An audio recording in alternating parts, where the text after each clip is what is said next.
দেশের সবচেয়ে জনপ্রিয় মৌসুমি ফল তরমুজ। এটি সাধারণত ফাল্গুনের মাঝামাঝি থেকে শেষ সময়ে বাজারে আসতে শুরু করে। গ্রীষ্ম মৌসুমের রসালো এই ফল যেমন রসে টয়টম্বুর হয়, তেমনি স্বাদেও অতুলনীয়। প্রাকৃতিক গুণ সমৃদ্ধ এই ফল বাজারে আসলেই কদর কমে যায় অন্য যে কোনো ফলের। তরমুজ পছন্দ করে না এমন মানুষ খুঁজে পাওয়া খুবই দুষ্কর। তবে তরমুজ কিনতে গিয়ে সবথেকে বেশি বিড়ম্বনা যেটি, তা হচ্ছে ভালো তরমুজ বাছাই করা। এবার জেনে নেওয়া যাক কিভাবে চিনবেন আপনি যে তরমুজটি ক্রয় করছেন সেটি ভালো হবে কিনা। ভালো তরমুজ চেনার প্রথম উপায় হলো এটি দেখতে অনেকটা ডিমের আকৃতির হয়, তবে পুরোপুরি ডিমের মতো না, কারণ সাধারণ ডিমের এক পাশ সরু হয়ে থাকে।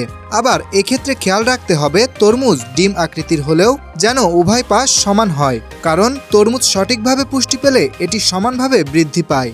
বাঁকা এক পাশ বড় অপর পাশ সরু তরমুজ কখনোই ভালো হয় না।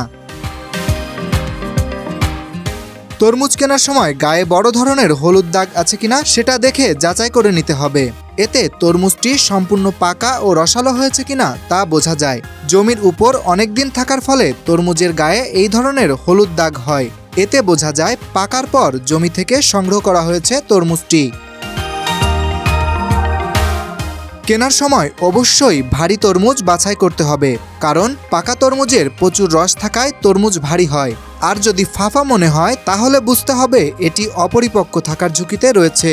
পাকা তরমুজ সাধারণত গাঢ় ও কালচে রঙের হয়। তরমুজের গোড়ায় শুকিয়ে যাওয়া বোটা থাকলে বুঝতে হবে তরমুজটি ঠিকমতো পাকার পর বাজারে এসেছে। যদি তরমুজের উপর কালো দাগ দেখতে পান তবে বুঝতে হবে তরমুজটি অবশ্যই মিষ্টি হবে। এই কালো দাগটিকে দেখে প্রথমে হালকা মনে হতে পারে, তবে ঘষলে উঠে যাবে না এই দাগগুলো। এছাড়া তরমুজ কেনার সময় গায়ে টোকা দিলে যদি ভারী আওয়াজ না আসে তাহলে বুঝতে হবে এটি পাকা রসালো। এদিকে পরিপক্ক তরমুজ চেনার উপায় জানিয়েছেন কৃষি সম্প্রসারণ অধিদপ্তরের খুলনা বিভাগীয় কার্যালয়ের সিনিয়র মনিটরিং কর্মকর্তা মোহাম্মদ মোসাদ্দেক হোসেন।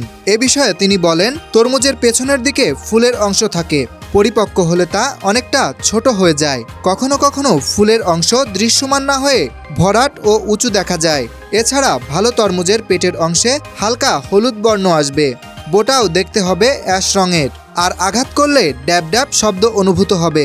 এই সূচকগুলো থাকলে বোঝা যাবে এই তরমুজ অবশ্যই পরিপক্ক, আর এটি খেতেও সুস্বাদু এবং ভেতরের অংশ হবে গাঢ় লাল রঙের। Dhaka express desk report.